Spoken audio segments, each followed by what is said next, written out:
constantes, chuvas do Consolador. Dai-nos amplamente teu grande gozo e poder, fonte de amor permanente, põe dentro de nosso ser chuvas de graça, chuvas pedimos, Senhor. Manda-nos chuvas constantes, chuvas do Consolador. Faze os teus servos piedosos, dá-lhes virtude e valor, dando os teus dons preciosos do santo preceptor. Chuvas de graça, chuvas pedimos, Senhor. Manda-nos chuvas constantes, chuvas do Consolador. Amém. Graças a Deus, não? Glória a Deus. Vamos ler a palavra do Senhor, irmãos. O livro do profeta Isaías, capítulo 6. Continuar o assunto que nós estamos falando. Ver se a gente consegue concluir hoje os homens que viram o trono de Deus.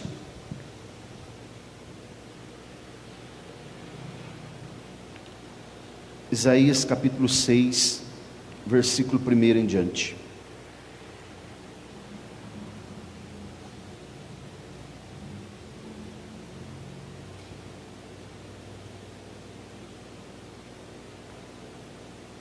Glória a Deus. Amém?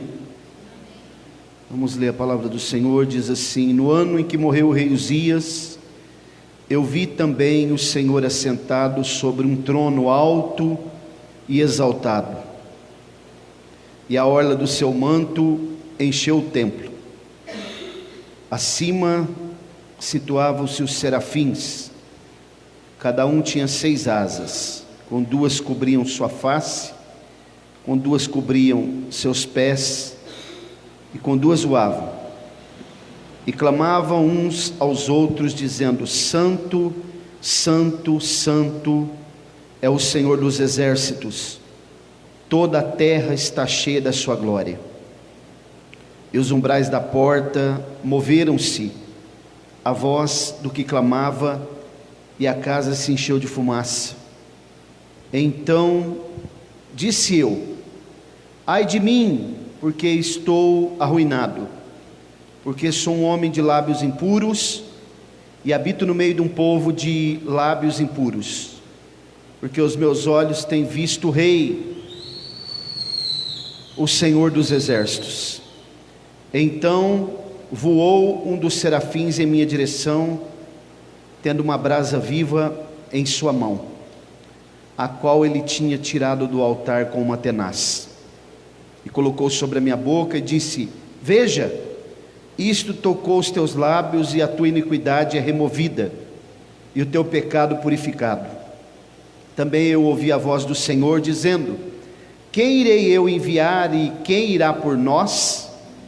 Então disse eu: aqui estou, envia-me a mim.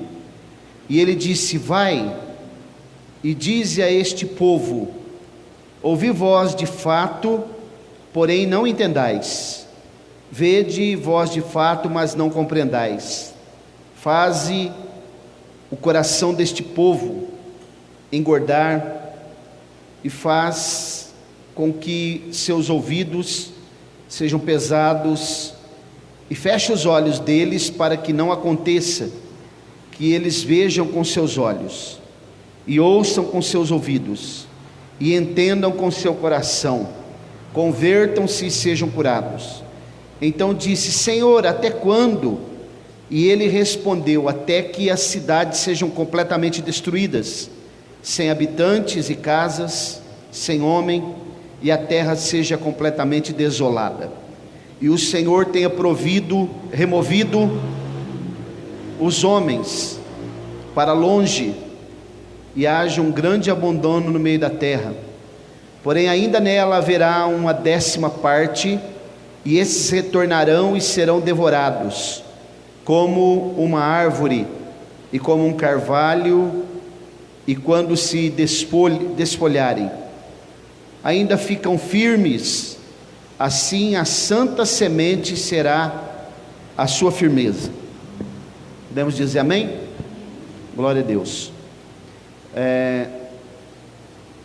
Irmãos, tem uma animação no YouTube, acho que está gravando ali, não vai ter como colocar, né? Tem como colocar aí? O Danilo vai colocar para vocês aí uma animação, para vocês verem. É só uma animação, não dá para descrever, mas só para vocês terem uma noção, mais ou menos, da visão que Isaías teve. Está escrito aí, animação, a visão de Isaías. Os irmãos verem o que esse homem teve a oportunidade de visualizar, mais ou menos assim, né? A visão do profeta Isaías está a animação, né? Embaixo lá, ó, o trono de Deus embaixo. Isso. Os irmãos prestem bem atenção, só para vocês terem uma noção. Precisando de um site profissional? Eu acabei de criar um com o Wix para o meu estúdio de boxe. Olha só como ficou.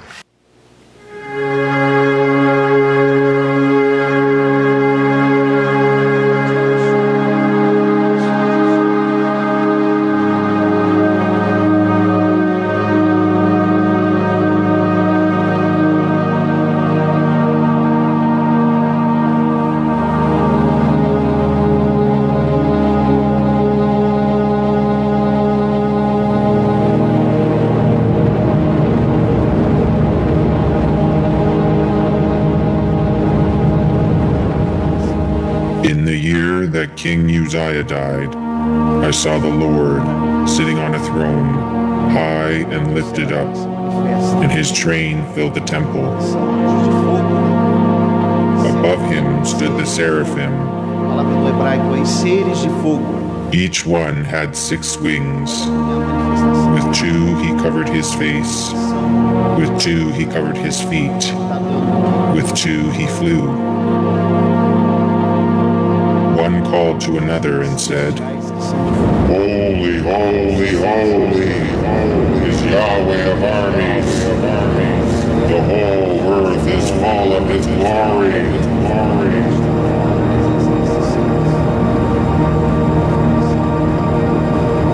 The foundations of the threshold shook at the voice of him who called, and the house was filled with smoke. Então, Then o profeta Isaías, ele tem essa visão no século 8º, mais ou menos, né? 740 a.C., mais ou menos. Ele, aqui até o capítulo 5, ele já estava profetizando. Mas como eu já ensinei os irmãos aqui, estava atirando, né, para todo lado. Ai de fulano, ai de ciclano, ai de não sei quem, ai de não sei quem. É o século 8º, né, 740 mais ou menos, antes de Cristo. E esse profeta Isaías, ele teve um ministério muito extenso. Ele profetizou durante o reinado de 4 reis, que começa com o rei Uzias e termina com o rei Zedequias, que foi o último rei antes do cativeiro babilônico. E esse profeta Isaías, que na verdade o livro do profeta Isaías é considerado uma mini Bíblia, porque ele tem 66 capítulos, como a Bíblia tem 66 livros, e também considerado como um evangelho, né? Um quinto evangelho, o evangelho do Antigo Testamento, porque esse é o profeta que mais falou a respeito do Messias, de Jesus. E ele segundo o que a gente entende aqui, também por algumas tradições orais dos judeus, Isaías estava totalmente abalado pela morte do rei Uzias, seu primo, né? Há uma grande probabilidade que ele fosse o primo de Isaías, pelo menos a tradição judaica diz que é. E ele foi até o templo para buscar a face do Senhor, para orar. E quando ele chega no templo, irmãos, ele vai ter essa visão aí que nós acabamos de ver aqui. Aqui é uma ilustração apenas, né, desses seres de fogo, serafins, seres de fogo. E depois ele vai ter uma visão muito maior ainda, que ele vai ver o próprio Jesus, Adonai, né, que é Jesus, assentado no seu próprio trono. E a Bíblia diz aqui que nesse ano que ele morreu, o rei Uzias. Por que a Bíblia está relatando isso? Porque, irmãos, às vezes, eu já até falei isso aqui uma vez, talvez Deus, para fazer alguma coisa na nossa vida, para nos trazer alguma visão um pouco mais ampla daquilo que nós conhecemos, para fazer nós vislumbrar alguma coisa maior, é preciso às vezes morrer algumas coisas na nossa vida, né?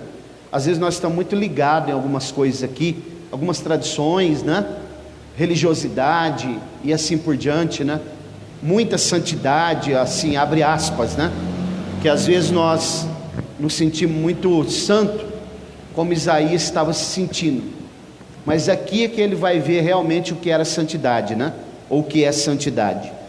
E ele chega no templo e ele vê o Senhor nesse alto e sublime trono. A orla das suas vestes, os irmãos já pensaram isso daqui? Aí deve falar na tradução de vocês aí, fala séquito, né? O que aconteceu com o profeta Isaías aqui é que ele teve um arrebatamento de sentidos. Os irmãos sabem o que é um arrebatamento de sentidos? Sentidos. Vocês sabem o que é isso? O arrebatamento de sentidos é quando uma pessoa ela fica a sua matéria, o seu corpo físico fica no lugar e os seus 5 sentidos, tato, visão, olfato, paladar e audição, é transportado para uma outra dimensão e fica ao controle de Deus. É isso que aconteceu com ele aqui.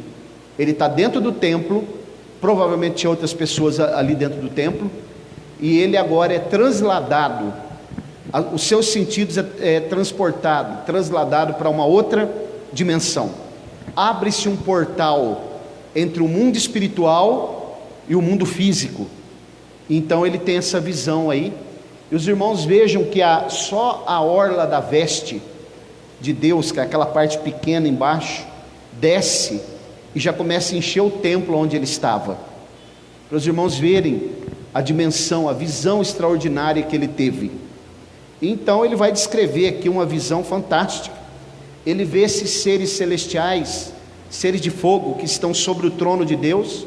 Já expliquei que os querubins ficavam embaixo, os serafins ficam em cima, e eles tinham 6 asas. 6 na Bíblia é muito significativo, né? O número 6, 6º dia da criação, fala do homem, o número do homem na Bíblia. 2 cobria sua face. Os irmãos já pararam para pensar que o trono de Deus, a presença desse Deus, né?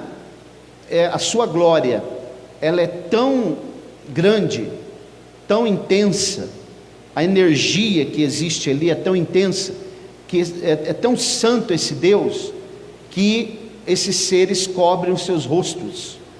Tamanha é a glória desse Deus, né? Por isso que eu falo, irmãos, às vezes nós encontramos pessoas, né, que se denominam muito santo, né? Não, eu não me misturo aqui, eu não vou aqui, eu não falo isso, eu não falo aquilo, porque se acha muito santo. Mas o irmão já parou para pensar a santidade desse Deus? E às vezes eu fico até um pouco restrito quando eu ouço pessoas que se dizem muito santos, né? Eu sou muito santo, eu não misturo aqui, porque o nosso Deus, sim, ele é 3 vezes santo, né? E toda a nossa tentativa de santidade, embora a Bíblia diz que nós devemos ser santos, separados, né? essa palavra de separado, mas nós não podemos ostentar essa santidade, porque nós não temos essa capacidade para isso, né?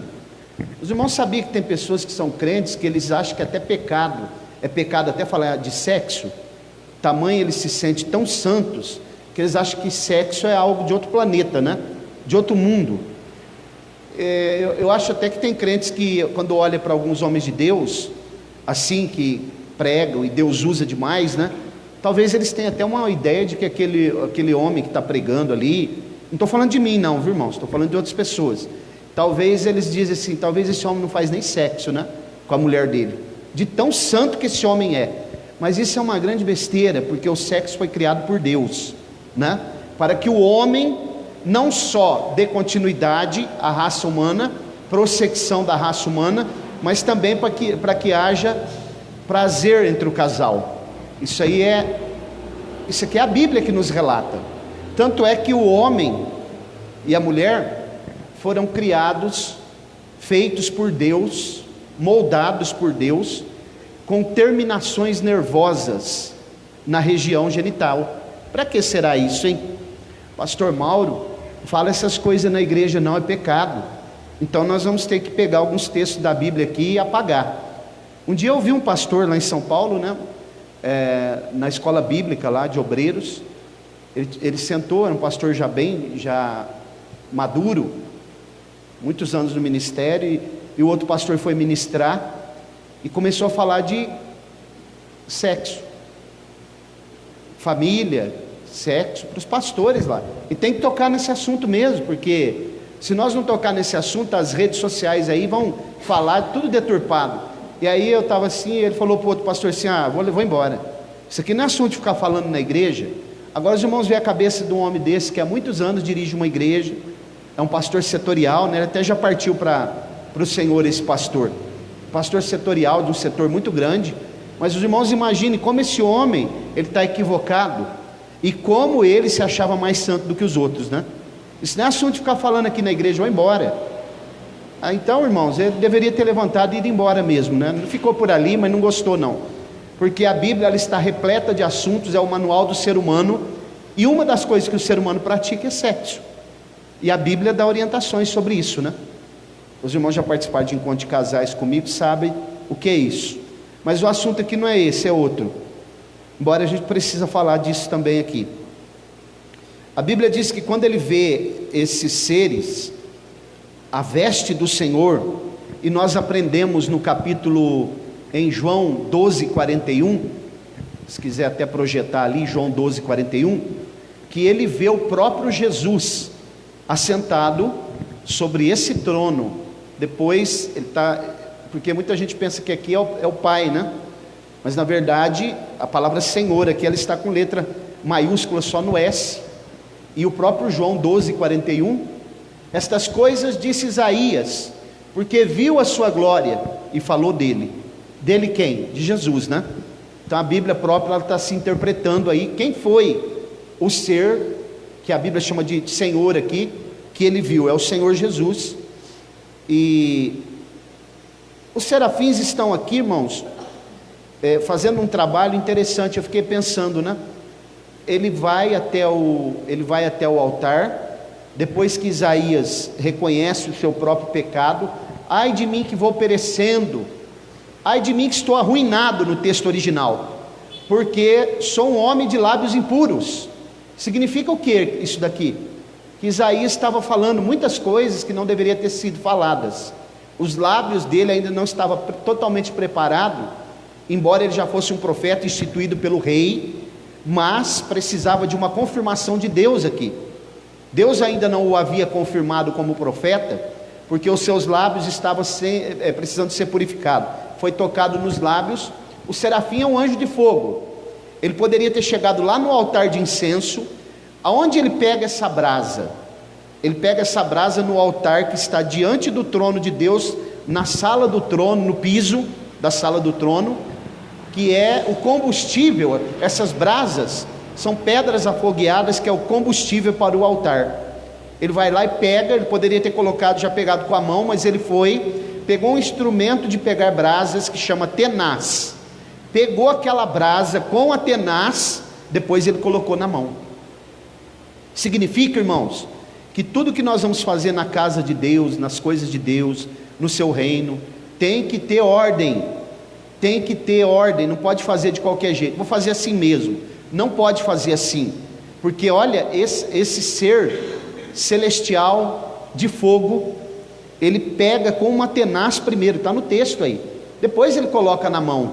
Se ele é um ser de fogo, significa que não queimaria ele, a mão dele, até porque ele é um ser espiritual, mas ele pegou com a tenaz porque ele está nos ensinando que nós devemos aprender aquilo que a Bíblia nos diz, aquilo que a Bíblia nos orienta. As instruções que nós recebemos aqui na igreja é para ser colocado em prática aí fora, porque não adianta eu vir aqui na igreja e acumular conhecimento, e tudo que eu falar aqui vocês absorverem, e colocarem na memória.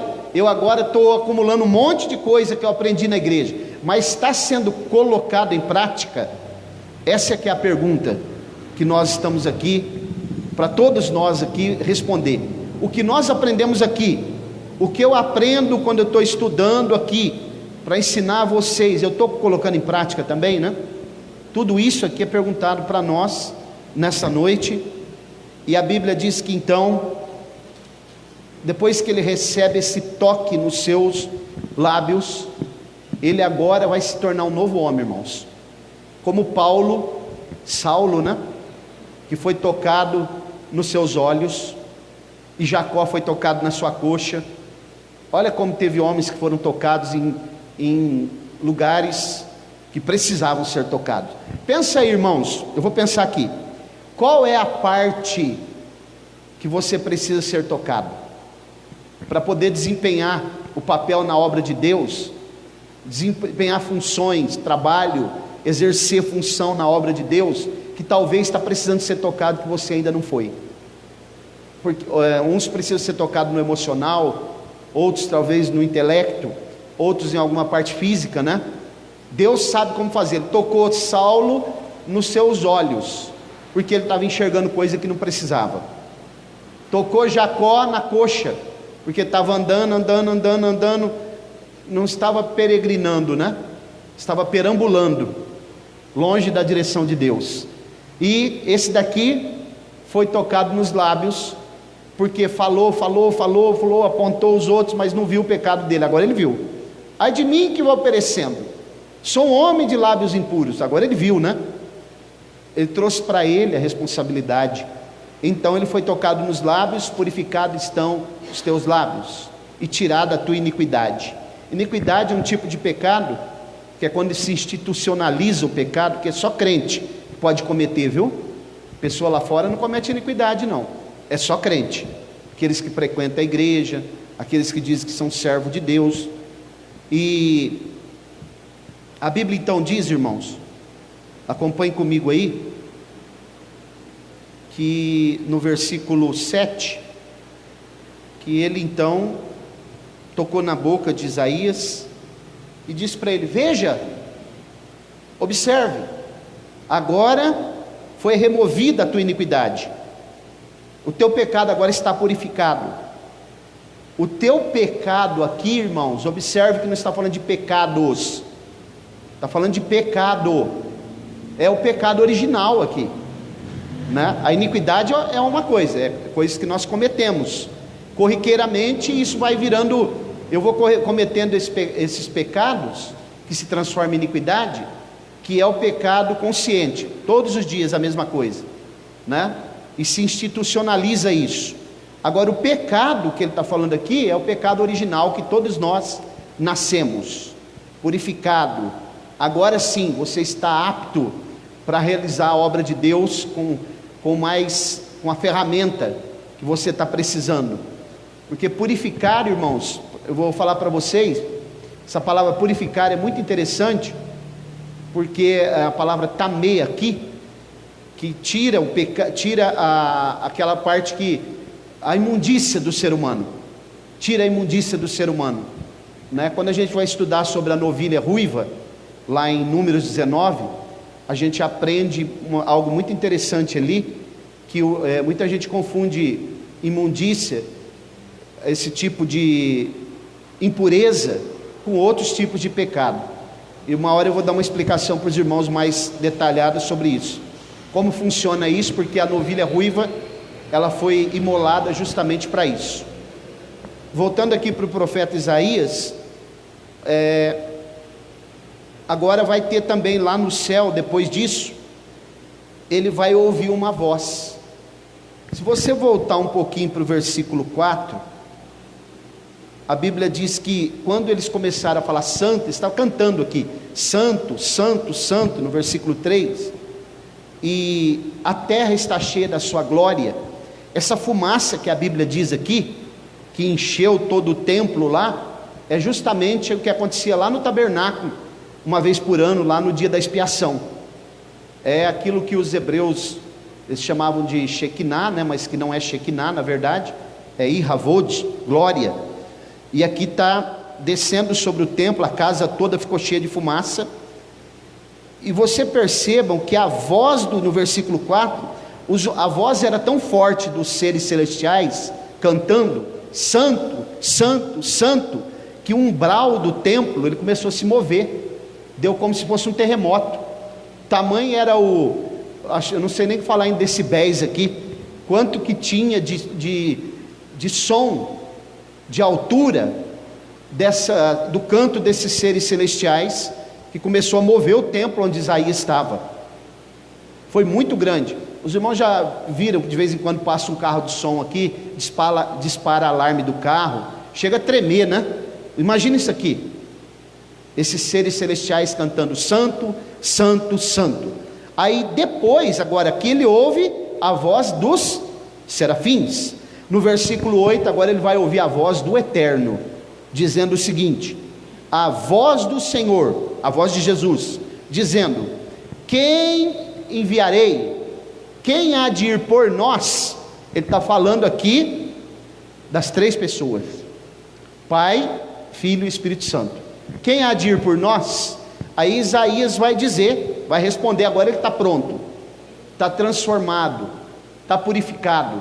Quando nós ficamos purificados, nós estamos mais preparados para fazer a obra de Deus, desenvolver o trabalho do Senhor. Aí ele diz assim: eis-me aqui, envia-me a mim. Agora eu fiquei lendo aqui, geralmente a gente lê só até o 8, né? Mas a partir do 9 é que me chamou muita atenção nessa passagem bíblica que traz essa grande visão. Os irmãos perceberam o tipo de mensagem que foi entregue para esse homem que ele deveria pregar? Ora, Deus, irmãos, não é o Deus da salvação? Sim ou não? Deus não é o Deus do amor? Ele não é o próprio amor? Sim ou não? Os irmãos acham que Deus quer salvar todos os homens ou não? Mas percebam a mensagem que foi entregue para ele. Acompanhem comigo a partir do versículo 9. Depois que ele diz: pode me enviar, estou aqui, envia-me a mim. Ele disse: vai, diz a este povo: ouvi voz de fato, porém não entendais, vede voz de fato, mas não compreendais. Isso aqui ele está falando para o povo de Israel. Isso aqui ele está prenunciando o cativeiro babilônico que aconteceria, porque Jeremias e Isaías são os profetas que vão vaticinar muito sobre o cativeiro babilônico. E aí ele está dizendo assim: você vai pregar para esse povo, mas esse povo não vai se converter, e quanto mais você pregar, mais eles vão ficar com o coração fechado, e você vai ser um instrumento para fazer isso. Interessante, né? Olha aqui, versículo 10: faz o coração deste povo engordar. Quer dizer, engordou, fechou, né? Seus ouvidos sejam pesados, feche os olhos dele, para que não aconteça que eles vejam com seus olhos, e ouça com seus ouvidos, e entenda com o seu coração, convertam-se e sejam curados, sarados. Deus está dizendo: você vai pregar para eles, você vai falar para eles, mas a mensagem que você vai falar para eles, eles não vão se converter, eles vão piorar. Você já tinha visto isso alguma vez? E Jesus vai falar sobre isso. Quando ele ensina por parábolas, ele fala a mesma coisa. A partir de agora, muitos vão ouvir, mas não vão escutar, vão ver, mas não vão enxergar. Só e aí vai ter um momento que os discípulos vão perguntar, ele ainda vai dizer assim, porque a eles não é dado conhecer o reino de Deus. Isso aqui é um prato cheio para os calvinistas, né? Que dizem que Jesus morreu só por um pouco de pessoas. Vamos ler um texto. 2 Tessalonicenses, capítulo 2, versículo 10 ao 12.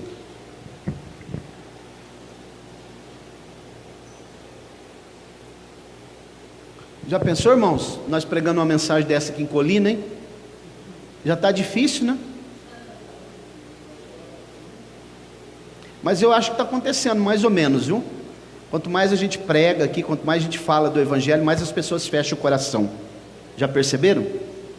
Ah, naquela igreja não dá, pastor é muito duro, negócio de defesa do Evangelho, não tem amor, lá a coisa lá é muito não vou para lá não, porque lá o pastor não deixa a gente fazer nada. Eu fiquei sabendo de uma pessoa que falou um dia atrás aí, não vou para aquela igreja não, até gostaria, mas o pastor não deixa a gente fazer nada lá. Quanto mais você prega, mais o coração endurece, mais o coração fecha. Como diz aí? Vós e Deus sois testemunhas que com santo e irrepreensível nos portamos para convosco. 2 Tessalonicenses, capítulo 2, versículos do 10 ao 12. Ali estava a primeira, né? Prestem atenção nesse texto, olha o que Paulo vai dizer. E com todo o engano da injustiça, para os que perecem, porque não receberam o amor da verdade para serem salvos. E por isso Deus lhe envia a operação do erro, para que creiam na mentira, para que sejam julgados todos que não creram na verdade, antes tiveram prazer na injustiça. Isso aqui está falando do anticristo. Quando ele vir, Deus mesmo vai fechar os olhos para que eles creiam na mentira do anticristo. Sabe por quê? Porque eles não creram na verdade antes. Como Faraó. Muitos dizem assim, os calvinistas dizem, Deus endureceu o coração de Faraó, e a Bíblia diz que sim, mas quando a gente vai estudar o texto, a gente percebe que já na primeira vez, ele endureceu o seu próprio coração. Depois Deus foi confirmando isso, para que a glória de Deus se manifestasse, e Deus tirasse com seu braço forte o povo lá do Egito. Então, irmãos, essas pessoas aqui, que Paulo está dizendo e que Isaías está dizendo, Isaías está falando a respeito do cativeiro babilônico. Quanto mais Jeremias e Isaías pregavam sobre o cativeiro, menos eles criam. Isso não vai acontecer. E ele dizia, vocês vão ser subjugados por uma nação, vai ser destruída a cidade, o templo vai ser destruído. Eles não criam. Aí, o que aconteceu foi que Deus agora ele chegou num patamar que Deus transbordou. Ele disse, Isaías, é o seguinte, eles não creram mesmo. Então você vai pregar para eles agora, e eu vou fechar o coração deles. Você vai ser o instrumento para eles não crerem mesmo, agora, porque eles vão pagar 70 anos no cativeiro, a cidade vai ser destruída. Só que tem um detalhe, eu vou te mostrar uma coisa, que em qualquer tempo de crise, eu já preguei isso aqui para os irmãos, sempre vai ter um remanescente fiel. Sabia, irmão? Todos os lugares, irmãos, não precisa pensar que não tem pessoas fiéis em todos os lugares, porque tem, viu? Todos os lugares tem um remanescente fiel. Todos os lugares. Aqui em Colina tem, né? Não sei quantos tem aqui em Colina, e nem também teria essa capacidade de saber, né? Mas tem, viu? Vai em Jaborandi aqui? Tem também. Vai lá em Barretos? Tem. Tem um remanescente, é pouco, viu, irmãos? Geralmente a Bíblia fala de 10% e de 1%. 10% é o dízimo, né? 1% é a primícia. 144 mil comprados como primícia da terra, 1% só, que é justamente, hoje até um pastor amigo meu perguntou no zap para mim, se esse número 144 mil é real, é verdadeiro, é literal, que ele estava lendo lá um livro que dizia que isso daí é simbólico. Não é simbólico, é 144 mil mesmo, 12 mil de cada tribo, representando cada tribo de Israel, que vão pregar o evangelho durante o milênio. E Deus tira esses 144 mil, são primícias, que é um remanescente, exatamente para tirar o DNA para que seja a nação de Israel continue sendo pura, judeus autênticos, puros, a raça perfeita, pura, que foi escolhida por Deus para ser pregado.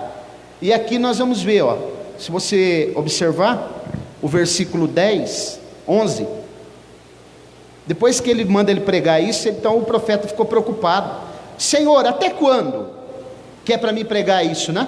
Ele respondeu: até que as cidades sejam completamente destruídas, sem habitantes, e as casas sem homem, a terra seja completamente desolada, e o Senhor tenha removido os homens para longe, e haja grande abandono no meio da terra. É para pregar até que acabe tudo, até que haja toda a destruição. Está falando da cidade de Jerusalém, que foi destruída por Nabucodonosor no ano 586 aproximadamente, né?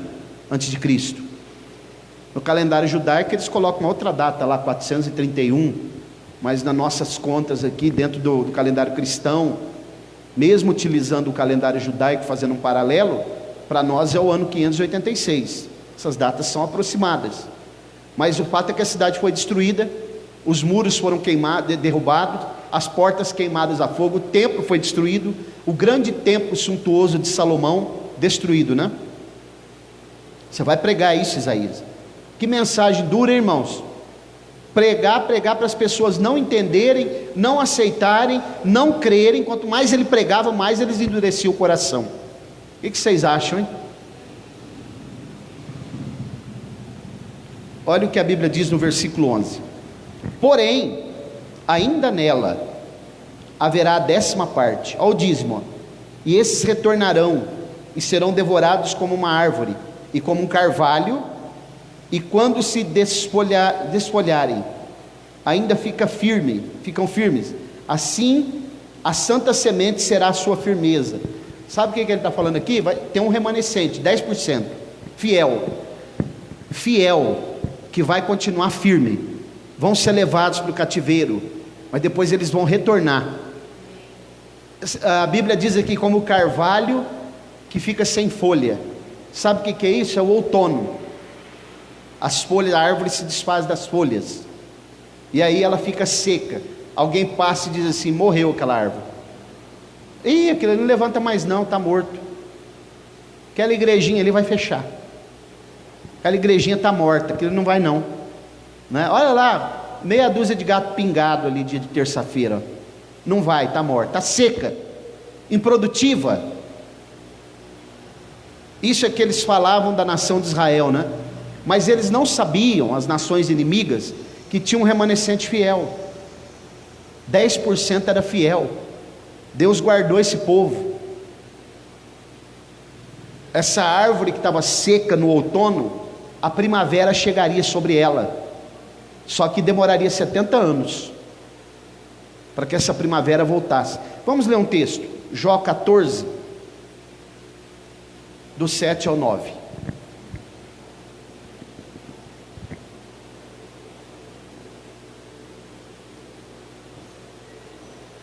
Jó 14, do 7 ao 9.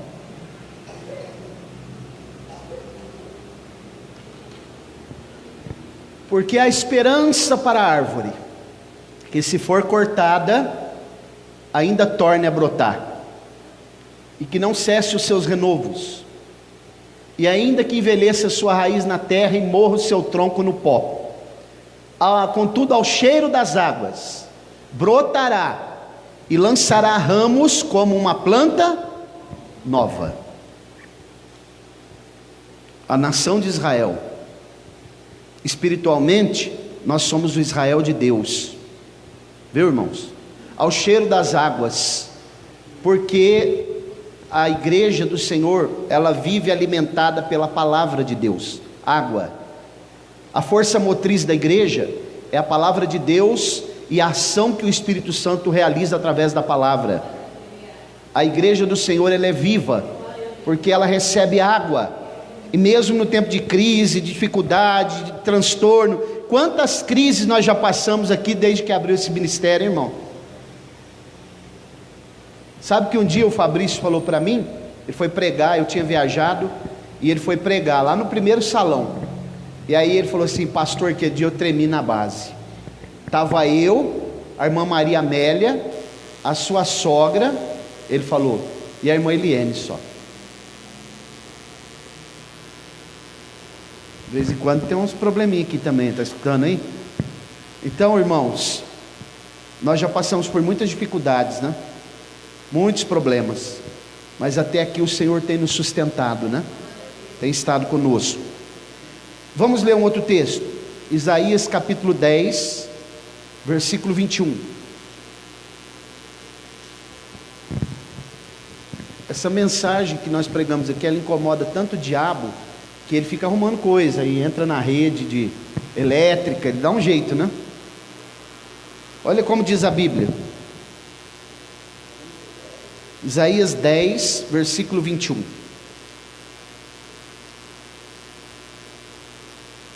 Vou ler o 20 também. Acontecerá naquele dia que o remanescente de Israel, semelhante aos que escaparam da casa de Jacó, não mais se apoiarão sobre aqueles que os afligiram, mas ele se apoiará sobre o Senhor, o Santo de Israel. Em verdade, o remanescente retornará, precisamente o remanescente de Jacó, para o poderoso Deus. Glória a Deus. Então, irmãos, o remanescente tem sempre uma promessa, né, de ser sustentado, e Deus sempre vai usar alguém em caráter emergencial. E o remanescente de Deus, ele está em todos os lugares, está aqui, está lá nos Estados Unidos, está na Europa, está na África, né, na Oceania, na Ásia, todos os lugares sempre tem um povo que é fiel, pode passar o que for. Por isso que eu falo para os irmãos, sempre falo, e os apologistas também ratificam, e eles crêem, que as pessoas que estão nas seitas, e que elas são fiel a Deus, Deus haverá de criar uma maneira, uma circunstância de tirar elas de lá, sem dúvida nenhuma. Agora, o pior, irmãos, são aqueles que estão na igreja, que dizem estar na igreja e não são fiéis, não fazem parte do remanescente, porque os que estão na seita é o remanescente, Deus a tirará de lá. Tem um texto que diz lá em Apocalipse, né? Sai dela, povo meu, para não... Povo significa que lá dentro tem povo de Deus, para que não sejais cúmplices dos seus pecados. Agora, o que eu fico pensando às vezes, irmão, é pessoas que estão há muitos anos na igreja, falando de modo geral, não é a nossa igreja aqui, local, que não se converteram, algumas até se converteram, mas não foram regeneradas, se sentem santas, acreditam que são santas, mas não foram regenerados. É isso que é triste. Talvez não deixou ainda, né? Não reconheceu sua própria pecaminosidade, para que o serafim possa pegar a brasa e tocar no lábio, ou tocar em alguma área da vida que precisa ser tocada. Ser firme, constante, perseverante, olhar para o alvo sempre, não se afastar da presença do Senhor, estar firme, venha o que vier, irmãos. Não é haja o que houver, né? Tem um cidadão que fala, haja o que hajar. É haja o que houver.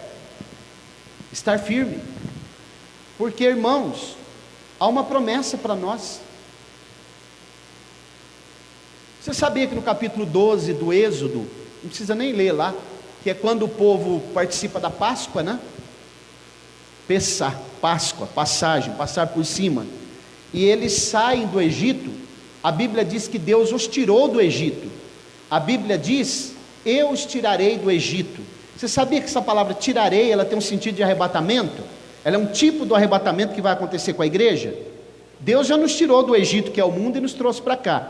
Mas, no capítulo 12 do Êxodo, já há um tipo de arrebatamento lá, quando Deus tira eles do Egito. Então é promessa de Deus, o arrebatamento vai acontecer. Estes homens que viram o trono de Deus, nos ensinam lições preciosas. As lições são para quê? São vacinas, para que nós possamos estar imunes às doenças que o mundo, o pecado nos traz. Quando a gente vai fazer um estudo, Danilo, é interessante, eu falei isso para a irmã Roberta, né? Que eu ensino a irmã Roberta em casa, viu? Eu discipulo ela lá. Quando ela vem aqui falar, aqui, que ela dá um testemunho, ela lê a Bíblia, viu? Lê. Tem vezes que ela fica até brava, eu vou falar com ela, você não está vendo que eu estou lendo a Bíblia? E ela vem dar os testemunhos, mas eu ensino ela. E eu estava ensinando uma coisa para ela muito interessante. Quando a gente vai estudar a Bíblia, o Êxodo, a gente vai perceber uma coisa. Quando Moisés vai subir para o monte para receber as tábuas, ele fala no capítulo 31 do Êxodo sobre a guarda do sábado. Aí ele sobe.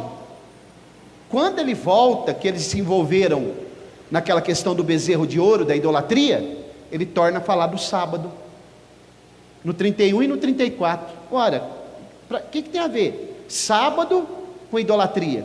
É porque o sábado para os judeus é uma vacina, e como eles caíram a si mesmos, foram vacinados no 31 e caíram, quando ele desce ele fala do sábado de novo, que é a cura para a idolatria, porque o sábado tem uma questão com a idolatria, que eu não vou explicar aqui agora porque não vai dar tempo.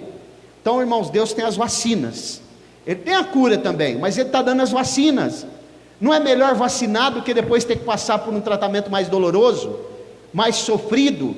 Aqui tem pessoas que esqueceram, as mães não foram vacinar as crianças de sarampo, dizendo assim, já está erradicado, não tem mais perigo. Teve pessoa que morreu de sarampo.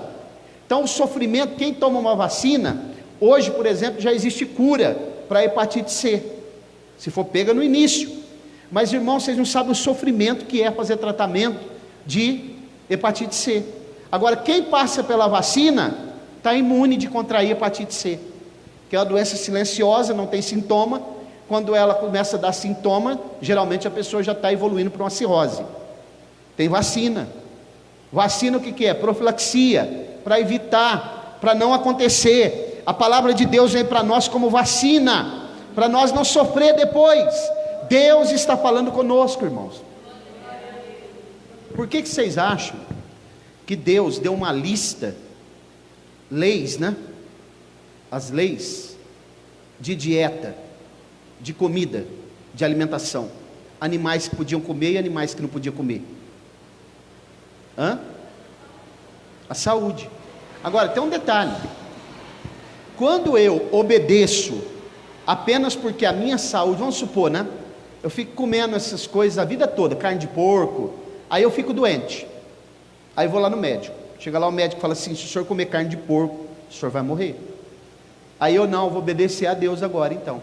Por quê? Porque eu quero um benefício para mim, é uma troca, para a minha saúde. Quando eu obedeço Deus, sem precisar do médico falar isso, eu estou dizendo, Senhor, não é apenas pela minha saúde, é porque eu obedeço ao Senhor. O Senhor falou não, eu estou fazendo não. Deus falou sim, sim, falou não, é não. Perceberam? Porque tem pessoas que, mesmo o médico falando dele, não para, né? Eu vi um senhor lá em Penápolis, que ele estava com traqueostomia aqui, aquele buraco aqui, ele fumava, a fumaça saía tudo aqui, ó, operado de câncer. Aí eu falei para ele, mas escuta, o médico não falou para o senhor parar, ele falou, mas eu vou fazer o que eu não quero. Morreu, irmãos. Então, assim são aquilo que Deus nos dá, né? Os mandamentos, para que nós cumpramos eles. Então aqui há uma série de coisas aqui nesse texto. Isaías agora, ele recebeu o que ele precisava, foi purificado, foi separado por Deus para fazer a sua obra. Ele teve uma visão esplêndida do trono de Deus. Agora, se nós quisermos ver o trono de Deus um dia, nós vamos ter que trabalhar bastante, lutar, sermos moldados, passarmos por alguns processos aqui, sermos fiéis, obedecer a Deus, não para receber algo de volta, não para receber benefício, mas porque nós somos obedientes à sua palavra. Obedecer a palavra de Deus, irmãos, as instruções que nós recebemos aqui na escola, porque para fazer a obra de Deus tem que entrar na escola. O grande problema, eu já vou terminar, estou indo para o fim, que eu sei que o dia dos irmãos não foi fácil, né? Mas escuta aqui, ninguém pode exercer qualquer tipo de função sem estudar, passar pela escola. Se eu for lá, Danilo, eu consigo fazer o serviço que você faz lá? Não, irmãos, não tem como. O problema é que tem muita gente querendo fazer a obra de Deus sem escola. Nós estamos falando de quem aqui? Do profeta Isaías. Isaías, eu acredito que ele devia ter mais crédito no céu do que nós, né? Eu acho que ele era um homem muito mais chegado a Deus do que nós somos. O que vocês acham? Ou será que um de nós que somos mais santos do que ele? Hã? Pois é. Então, irmãos, esse homem aqui precisou passar por uma escola de Deus. O rei já tinha instituído ele: você vai ser profeta. Aqui, ó. Você vai aqui no palácio. Ele passou pelo período de 4 reis. É o profeta mais extenso. Mas ele precisava ainda ser instruído por Deus. Agora, o que tem de pessoas, irmãos, tentando fazer a obra de Deus, dizendo que vai fazer a obra de Deus sem escola, sem preparo, sem vida com Deus, sem dedicação, né? Alguns que dizem até que são obreiros, pastores, né? Alguns já são apóstolos, bispos. Esses dias o meu genro falou para mim: eu vou ser bispo. Ah, você vai? Ah, então tá bom. O que significa a palavra bispo? Ele não soube explicar. Eu vou ser bispo. A palavra bispo significa primo primeiro, primo inter pares, aquele que é primeiro entre os seus pares. Se você perguntar para as pessoas, eles vão explicar igual o meu genro me explicou. Ah, superintendente. Significa superintendente. Mas não é isso. Como se separava um bispo, que não é um cargo, é uma função. Chamava vários presbíteros, né? O presbitério. E entre os presbíteros ali se elegia um deles, primo primeiro, primo primaz. O cargo é o mesmo, mas por um período de tempo é um cargo emérito. Ele ficaria predominando, dirigindo, exercendo uma função de liderança sobre os outros. Por isso que é primo primeiro. Aí passava um tempo, acabava aquele tempo dele, se elegia outro. Isso é um bispo. Por isso que fala superintendente. Realmente ele era um superintendente regional, mas a palavra bispo não significa isso. Aí as pessoas: não tá bom, pastor. Eles pegam e vai: ah, não, profeta não quero, eu quero é bispo. Eu vou ser ungido a bispo. Aí o bispo também não tá bom, eu quero apóstolo. Agora, vocês sabiam que já esqueci agora, até esqueci, é um título aí altíssimo, que já tem no meio evangélico. Teve um que pegou e ungiu a mãe dele, né, um desses apóstolos aí, ungiu a mãe dele como madre não sei o que lá, do ventre precioso, uma coisa assim, que ele nasceu da mãe dele, né? E aí ele diz o seguinte, que não, minha mãe tem um ventre, é santo, que eu nasci de lá, e eu sou santo, eu sou apóstolo. Irmãos, nós temos que aprender a palavra de Deus. A humildade precede a honra, né? E se nós atentarmos para essa palavra, ela tem instrução para tudo. Esse homem viu o trono de Deus, e ele entendeu, quando ele viu o trono de Deus, quanto ele era pequeno. Os seres celestiais de fogo estavam acima do trono, mas sob a liderança desse Deus, os anjos servem a ele, os seres celestiais servem a ele. Foi ele que criou, foi ele que estabeleceu todas as hierarquias angelicais, e é ele que estabelece a sua igreja, ele que governa a sua igreja, foi ele que plantou a sua igreja e colocou os fundamentos nela. Então nós devemos obedecer a sua palavra e seguir as suas orientações. Você pode dizer amém? Vamos orar, coloque-se de pé, por favor. Venha orar, diácono Danilo.